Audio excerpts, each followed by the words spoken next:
Tu pries, tu vas à l'église, mais parfois tu te demandes, est-ce que j'ai vraiment le Saint-Esprit? Tu n'es pas seul. Beaucoup de croyants sincères se sentent perdus, frustrés, voire invisibles face à l'absence de signes clairs. Et si tu découvrais qu'il existe 7 manifestations uniques, profondes, puissantes, que seul l'Esprit produit dans une vie transformée, ce que tu vas entendre pourrait bien changer ta foi, à jamais. Il arrive souvent, surtout dans les saisons de doute, qu'un croyant regarde vers le ciel et demande en silence « Suis-je vraiment sauvé ?» C'est une question que beaucoup portent en eux, mais peu osent exprimer. Pourtant, la réponse ne repose pas sur nos émotions changeantes, mais sur la certitude du salut donné par le sceau de l'Esprit. Romains 8, 16 déclare « L'Esprit lui-même rend témoignage à notre esprit que nous sommes enfants de Dieu. » Cette parole est une ancre. Même quand la tempête fait rage, elle rappelle que notre salut n'est pas une illusion, mais une adoption divine. C'est un peu comme un enfant qui se réveille en pleine nuit, effrayé par l'orage. Ce qui le rassure, ce n'est pas que l'orage cesse tout de suite, mais que la voix de son Père lui dise « Je suis là ». C'est cela la voix de Dieu dans l'âme du croyant. Une présence calme, constante, profonde. Elle affirme notre identité en Christ, même lorsque tout semble nous dire le contraire. Ce témoignage intérieur n'est pas une émotion passagère. C'est une conviction spirituelle, portée par la puissance de l'Esprit Saint. Mais attention, cette foi inébranlable ne se manifeste pas toujours par des éclats visibles. Elle est souvent discrète, comme une flamme dans la nuit. Ce qui compte, c'est qu'elle brûle, et quand elle brûle, elle éclaire les chemins de la vie chrétienne. Il ne s'agit pas d'une illusion mentale ou d'une simple croyance apprise, mais d'une relation avec Dieu, vivante, authentique, nourrie par la prière, l'obéissance et la soumission à Dieu. Cette connaissance de la vérité, ce n'est pas un savoir théorique. C'est comme reconnaître la voix d'un ami très proche. Jésus a dit « Mes brebis entendent ma voix, je les connais, et elles me suivent. » Jean 10, 27.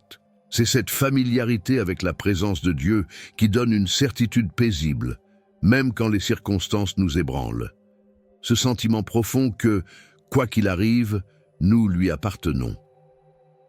Un jour, une femme m'a confié « Je suis chrétienne depuis 30 ans, mais je doute encore. » Elle priait, lisait la parole, mais une crainte restait tapie. Après une rencontre de prière, elle a pleuré. Pas de tristesse, mais parce que l'Esprit lui avait soufflé dans le cœur « Tu es mienne ». Ce moment de transformation intérieure fut le tournant de sa foi. Ce que ni les paroles, ni les actes humains ne pouvaient lui donner, le Saint-Esprit l'a inscrit en elle. Et si tu t'es reconnu dans ce témoignage, sache que cette même grâce divine est disponible pour toi. Elle ne dépend pas de ton passé, mais de ton ouverture à l'œuvre de l'Esprit. La transformation spirituelle commence souvent là où l'on abandonne notre besoin de tout comprendre. C'est alors que le Seigneur vient et murmure « Je suis ton sauveur, tu es en sécurité ». Mais cette sécurité ne mène pas à la passivité. Elle pousse à la croissance spirituelle, à marcher d'un pas plus confiant, à vivre avec une passion pour l'évangélisation, à témoigner de ce que Dieu a fait. Celui qui sait qu'il est sauvé veut que d'autres le soient aussi. C'est là que la vie de sainteté prend tout son sens. Elle devient réponse d'amour et non condition de mérite. Et justement, ce témoignage chrétien enraciné dans la certitude du salut devient lumière dans un monde en détresse. Il nourrit une bataille spirituelle dans laquelle nous sommes appelés à tenir ferme. Pas par nos forces, mais par l'amour pour Jésus, par la soumission à Christ et la puissance de l'Esprit qui nous équipe avec les fruits de l'Esprit. Galates 5, 22, 23. D'ailleurs, ces fruits ne sont-ils pas la plus belle preuve que l'Esprit agit? Et cette action nous pousse vers un autre aspect fondamental de la marche avec Dieu. Vous êtes-vous déjà senti perdu, déconnecté de qui vous êtes vraiment, sans savoir quel est le plan de Dieu pour votre vie? La vérité, c'est que vous n'êtes pas ici par hasard. Dieu a un but pour vous, et je veux vous aider à le découvrir. C'est pourquoi j'ai créé 3 e-books qui transformeront votre parcours avec Dieu. Cliquez sur le lien dans le commentaire épinglé et commencez votre transformation dès maintenant. Trop souvent, on associe la vie spirituelle à des manifestations spectaculaires. Mais la vraie preuve de la présence de Dieu, ce n'est pas ce que l'on voit, c'est ce que l'on devient. Le caractère pieux ne fait pas de bruit, mais il transforme tout. Il s'agit d'une transformation intérieure qui reflète la beauté du Christ dans notre quotidien. Ce fruit de l'esprit s'enracine dans des gestes simples, mais puissants. Galates 5, 22, 23 nous donne une feuille de route claire. Le fruit de l'esprit, c'est l'amour, la joie, la paix, la patience, la bonté, la bienveillance, la foi, la douceur, la maîtrise de soi. Ce ne sont pas des idées abstraites, mais des qualités concrètes, observables. Quand une personne est remplie de l'Esprit Saint, sa vie témoigne de cette douceur profonde, de cette pureté qui interpelle. Ce n'est pas l'émotion qui définit la spiritualité, mais la sainteté. Prenons un exemple simple. Une mère de famille, croyante, discrète. Elle ne prêche pas sur les estrades, mais son foyer est un sanctuaire de paix. Sa patience dans l'épreuve, sa tendresse même dans la fatigue, parle plus fort que 1000 sermons. Voilà la vie chrétienne authentique, un quotidien rempli de fruits de l'esprit, visibles dans les petits détails. C'est cela, vivre soumis à Christ. Mais attention, ce fruit ne pousse pas sans combat. Il y a une vraie bataille spirituelle entre la chair et l'esprit. Développer un caractère pieux, c'est dire non à l'amertume, à la colère facile, à l'égoïsme, pour embrasser la voie de la soumission à Dieu. Et cela se fait souvent dans le secret, dans une conversation difficile, dans le pardon d'une trahison, dans la prière silencieuse quand on aurait envie de crier. Ce travail intérieur, c'est l'œuvre du Saint-Esprit, pas notre performance. On ne fabrique pas le fruit, on le laisse mûrir. Il faut du discernement, de la persévérance et surtout une relation avec Dieu constante. Comme un arbre qui grandit lentement, nourri par des racines profondes. C'est dans le silence de la communion que l'amour pour Jésus s'enracine et transforme le tempérament. Et ce caractère, croyez-le ou non, est notre meilleure évangélisation mondiale. Un cœur rempli de paix au milieu du chaos est un témoignage puissant. Une personne joyeuse malgré les pertes intrigues et la bonté face à l'injustice désarme. Le monde n'a pas besoin de chrétiens parfaits, mais de chrétiens transfigurés par la grâce divine, portant l'arôme du Christ dans leur conduite.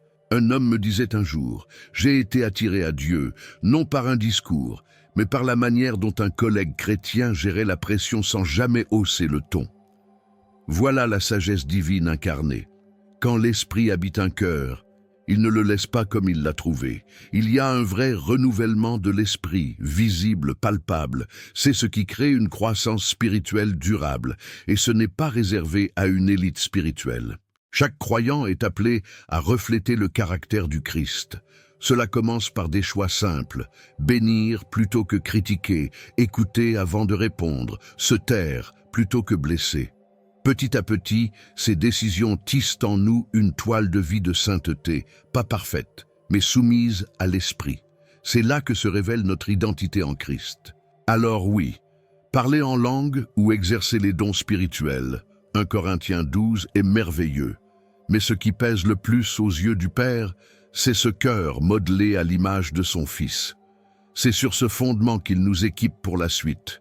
Car un cœur transformé devient un cœur prêt à rayonner, à aimer, à servir. Et c'est justement ce que l'Esprit fait quand il nous envoie vers le monde. Le contenu vous a plu et il a fait une différence pour vous? Cliquez sur « Merci » et soutenez notre travail. Il y a des moments où un feu s'allume dans le cœur, une urgence intérieure, comme si quelque chose criait.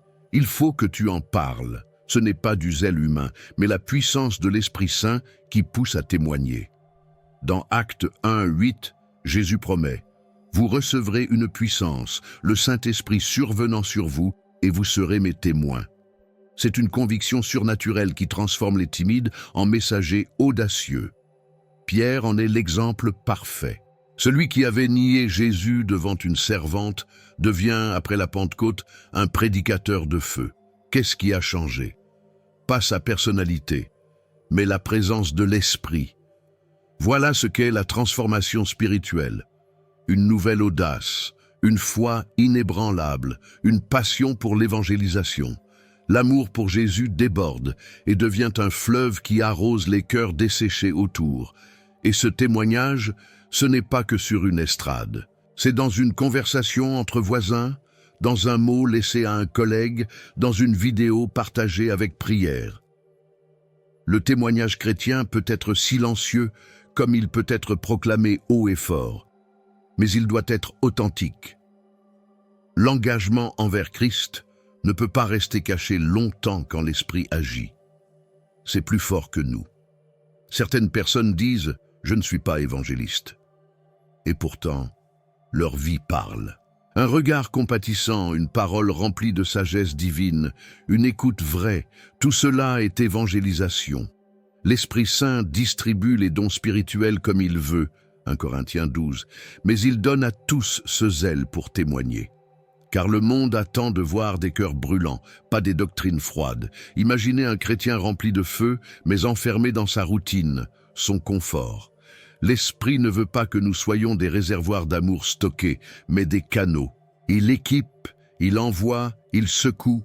Parfois même, il dérange, car la vraie soumission à Dieu, c'est dire oui quand il dit « va », même si cela sort de notre zone de confort, même si cela coûte. La récompense, c'est de voir une âme revenir à Dieu. Un jour, une infirmière m'a dit « Je ne peux pas prêcher, mais je prie pour chaque patient et je laisse des versets sur leur plateau repas. » Voilà la présence de Dieu dans le quotidien. Voilà ce que l'Esprit fait. Il inspire, il guide, il place les mots justes.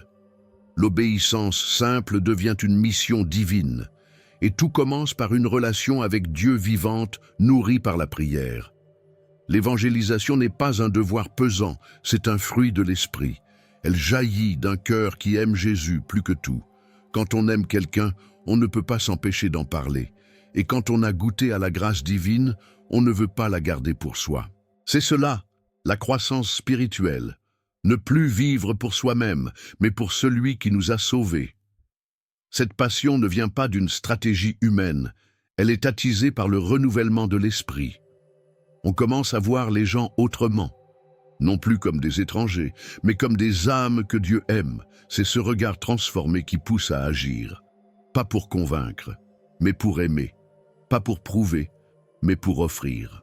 Et souvent, c'est l'amour qui ouvre la porte à la connaissance de la vérité. Et quand ce feu est là, il devient contagieux. Il traverse les frontières, il alimente l'évangélisation mondiale. Un cœur qui brûle pour Christ peut allumer une nation.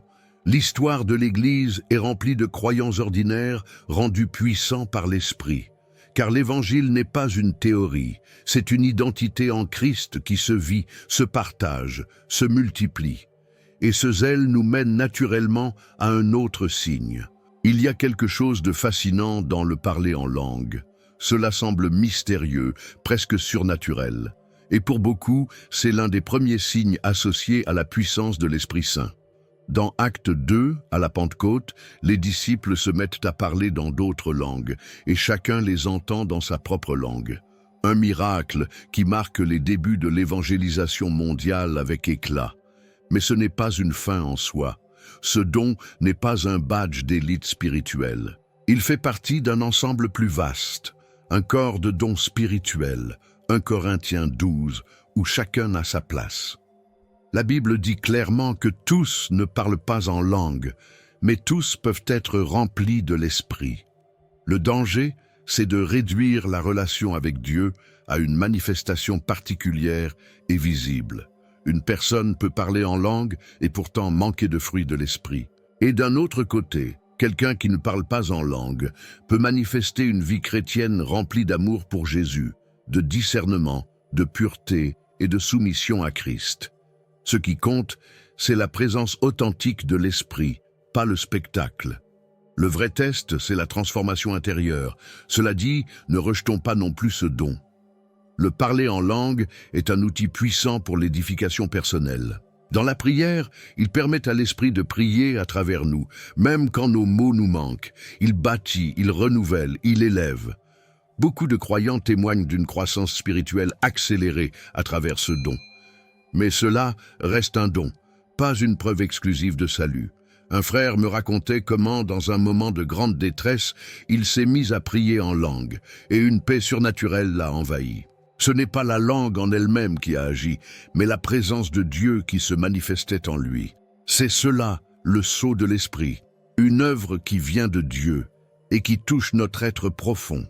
Il y a là un mystère, mais aussi une grande liberté. D'autres dons sont tout aussi nécessaires. Prophétie, service, foi, sagesse, guérison, tous viennent de la même source, le Saint-Esprit. Et tous doivent être utilisés dans l'amour. Comme le rappelle Paul, « Quand je parlerai les langues des hommes et des anges, si je n'ai pas l'amour, je ne suis rien. » 1 Corinthiens 13, 1. L'amour pour Jésus est le fil conducteur de tous les dons. Ce qu'il faut rechercher avant tout, c'est la volonté de Dieu, non le spectaculaire.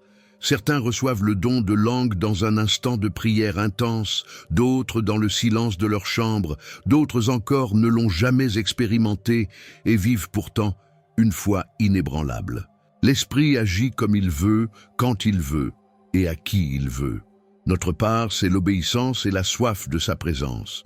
Il faut aussi faire preuve de sagesse divine et d'engagement envers Christ, en discernant quand et comment exercer les dons. Dans l'Assemblée, Paul conseille que tout se fasse avec ordre et édification. Ce n'est pas une question de performance, mais de service. Ce que Dieu donne, il le donne pour édifier, pour bâtir le corps, pour glorifier Jésus. Parler en langue, c'est avant tout prier au-delà de nos limites. Et c'est dans cet abandon, cette humilité devant Dieu, que naît une intimité profonde avec lui.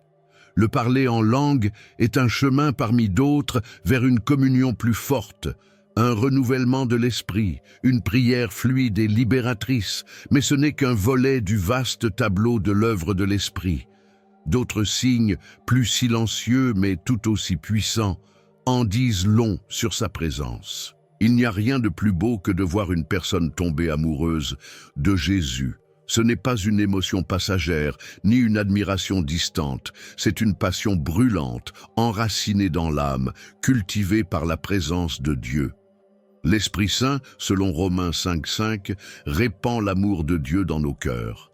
Cet amour, une fois allumé, devient la force motrice de toute la vie chrétienne. On reconnaît un vrai croyant à son regard quand on parle de Jésus. Il s'illumine, il s'émerveille, il s'humilie. Cet amour pour Jésus est ce qui soutient dans l'épreuve, qui donne de la joie au milieu de la tempête. Ce n'est pas une théorie, c'est une relation vivante, vibrante, quotidienne. Et plus on connaît le Christ, plus on veut le suivre, lui ressembler, l'annoncer avec conviction.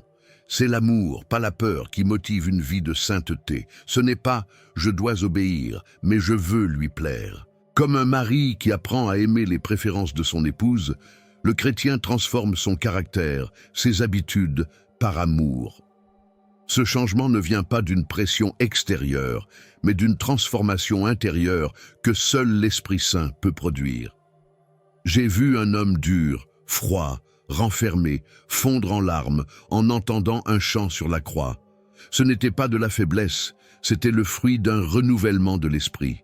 Il avait vu le Fils de Dieu souffrir pour lui, et son cœur avait été conquis. C'est ça la grâce divine. Elle ne nous force pas, elle nous attire, et l'amour qu'elle produit, lui, transforme tout.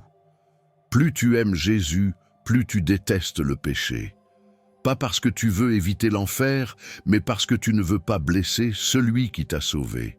Voilà pourquoi la pureté devient une priorité. Pas un poids, mais une preuve d'amour. La soumission à Christ n'est plus un devoir, mais un privilège. Comme Marie de Béthanie, qui répand son parfum aux pieds du Maître avec tendresse et adoration. Et cet amour devient contagieux. Il déborde, il pousse à l'évangélisation, non comme une tâche, mais comme une joie. Quand on aime quelqu'un, on veut que tout le monde le connaisse. C'est pour cela que l'identité en Christ devient un cri silencieux. Regardez ce qu'il a fait pour moi. L'Esprit Saint nous pousse ainsi à témoigner, à agir, à prier pour les âmes. Il n'est pas rare que des larmes montent à la simple évocation de son nom. Non pas des larmes de tristesse, mais de gratitude. L'amour pour Jésus donne une foi inébranlable, même quand les choses ne vont pas comme prévu. Parce qu'au fond, on ne croit pas seulement en une doctrine, on aime une personne, le Christ vivant. C'est lui, notre tout, notre voix de Dieu sur terre. Et c'est de cet amour que naissent les fruits de l'esprit. Car celui qui aime devient patient, doux, paisible, il devient miroir du Christ. Ce n'est pas la force qui change le monde, c'est l'amour. Pas n'importe lequel, mais celui qui naît dans la relation avec Dieu, nourri par la prière, purifié par la parole, affermi par l'obéissance. Un amour vrai, profond, fidèle. Ce feu sacré ne s'éteint pas, il s'intensifie. Il pousse à chercher, à découvrir toujours plus celui qu'on aime.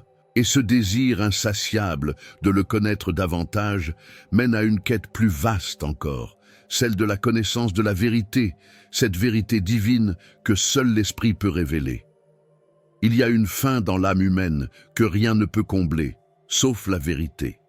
Pas une vérité fabriquée par les hommes, ni une simple accumulation d'informations religieuses. Non, une connaissance vivante, révélée par le Saint-Esprit. 1 Jean 2, 27 affirme « L'onction que vous avez reçue demeure en vous, et vous n'avez pas besoin qu'on vous enseigne, mais comme son onction vous enseigne toutes choses. » Voilà le miracle. Dieu lui-même nous enseigne. Cette connaissance de la vérité n'est pas réservée aux érudits. Elle est accessible à celui qui cherche avec un cœur humble. C'est l'Esprit qui éclaire la parole, qui donne du discernement, qui rend une phrase ancienne soudain vivante et percutante.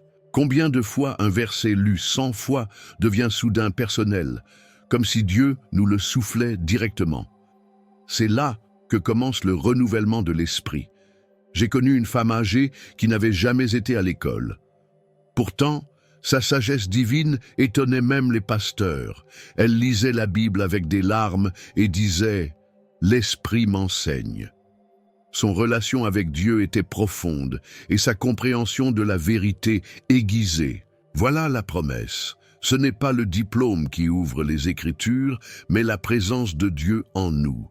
Et cette vérité libère. Jésus l'a dit, « Vous connaîtrez la vérité, et la vérité vous rendra libre. » Jean 8, 32.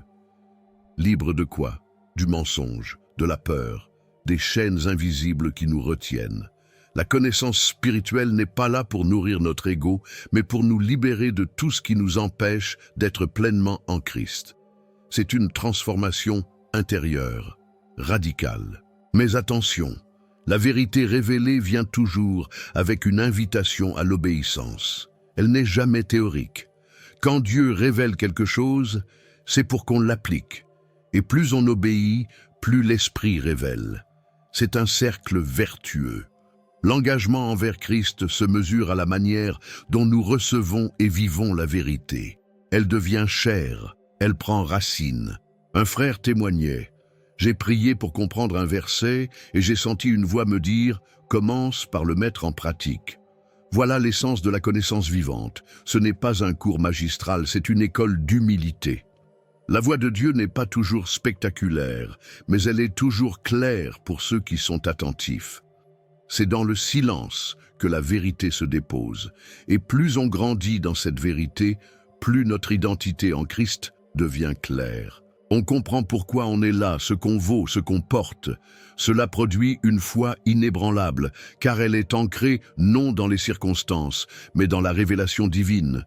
C'est une lumière dans les ténèbres, une boussole dans la tempête, une lumière que rien ni personne ne peut éteindre. Cette connaissance ne gonfle pas d'orgueil, elle fait plier les genoux. Car plus on découvre Dieu, plus on réalise combien il est grand et combien nous avons besoin de lui. Cette soumission à Dieu, nourrie par la vérité, devient le socle de notre vie chrétienne. Et plus on connaît, plus on aime. Plus on aime, plus on veut ressembler à celui qui est la vérité incarnée. Et c'est ainsi que cette vérité nous attire vers un style de vie radicalement différent. Un chemin de séparation du mal, d'attirance vers le bien. Ce n'est pas une loi extérieure, mais une sainteté intérieure. Une pureté qui naît du cœur et non des apparences. Un désir de plaire à Dieu, parce qu'on le connaît vraiment. La sainteté n'est pas un mot figé dans le passé ou réservé aux vitrines des vitraux. Elle est aujourd'hui l'appel vibrant de Dieu pour chacun de ses enfants. Elle ne commence pas par un changement extérieur, mais par un renouvellement du cœur. 1 Pierre 1:2 le dit clairement. Vous avez été choisis pour obéir à Jésus-Christ et être purifiés par son sang. C'est l'œuvre du Saint-Esprit qui rend cela possible. Vivre dans la pureté aujourd'hui, c'est résister à une culture qui banalise tout, relativise tout. Mais celui ou celle qui choisit de vivre à part, non par orgueil, mais par amour pour Jésus, trouve dans cette mise à part une paix profonde. La vie chrétienne devient un témoignage vivant, silencieux parfois, mais puissant. Et la présence de Dieu devient de plus en plus tangible. Être saint, ce n'est pas être parfait. C'est appartenir à Dieu, lui dire chaque jour « Me voici ». C'est lui offrir nos pensées, nos désirs, nos faiblesses même, pour qu'il les transforme. Le Saint-Esprit ne cherche pas des vitrines impeccables, mais des temples disponibles. Et quand on se laisse façonner, il installe la pureté, la douceur, la patience, la force intérieure. Certains pensent que la sainteté est pesante, mais en vérité, c'est le péché qui alourdit l'âme. La sainteté, elle, allège, elle rend libre. Elle ôte les chaînes invisibles de la culpabilité, du secret, du compromis. Elle produit une joie sainte qui ne dépend pas des circonstances. C'est cette joie que rien ni personne ne peut ravir, parce qu'elle vient de l'obéissance au cœur de Dieu. La bataille spirituelle est bien réelle, car la chair ne veut pas mourir. Mais l'esprit en nous est plus fort. Il nous donne le discernement pour voir le piège et la force pour y renoncer. Pas par volonté humaine, mais par puissance divine. C'est là que se révèle le véritable miracle, un cœur changé, des pensées nettoyées, une vie alignée sur la vérité. Un jour, un jeune homme m'a dit « Je croyais que Dieu voulait m'empêcher de vivre. J'ai compris qu'il voulait que je vive libre. » C'est exactement cela. La vie de sainteté, ce n'est pas une punition, mais une libération. C'est un retour à notre vraie nature, celle d'enfants de lumière, appelés à refléter celui qui est lumière. Et cette lumière, c'est l'amour pur. La sainteté n'est pas une montagne inaccessible.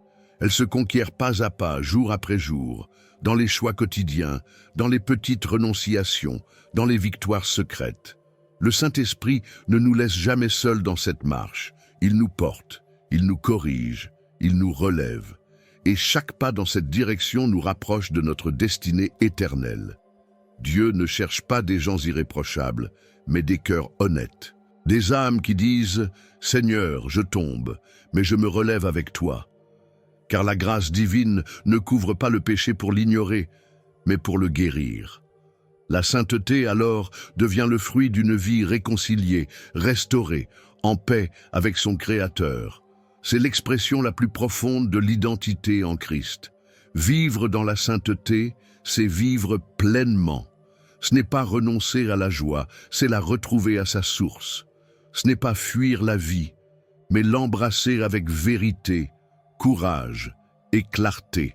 C'est enfin respirer l'air pur de la liberté que procure une conscience en paix. Et c'est dans cette paix que le croyant peut marcher avec assurance, sachant qu'il est aimé, guidé et sanctifié par l'Esprit de Dieu. Si ces signes t'ont parlé, ce n'est pas un hasard. C'est peut-être l'Esprit Saint qui t'invite à aller plus loin.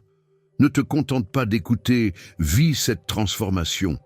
Prends un moment pour prier, cherche sa présence chaque jour et surtout, applique ce que tu as reçu. Et toi, quels signes as-tu déjà expérimenté dans ta vie? Dis-le en commentaire. Abonne-toi, active la cloche et reste connecté à ce que Dieu veut te révéler. Ce n'est que le début. Et si les anges étaient déjà chez toi, sans que tu le saches, dans la prochaine vidéo, découvre les 12 signes subtils qui révèlent que des êtres célestes protègent ta maison. Prépare-toi à voir ton quotidien autrement.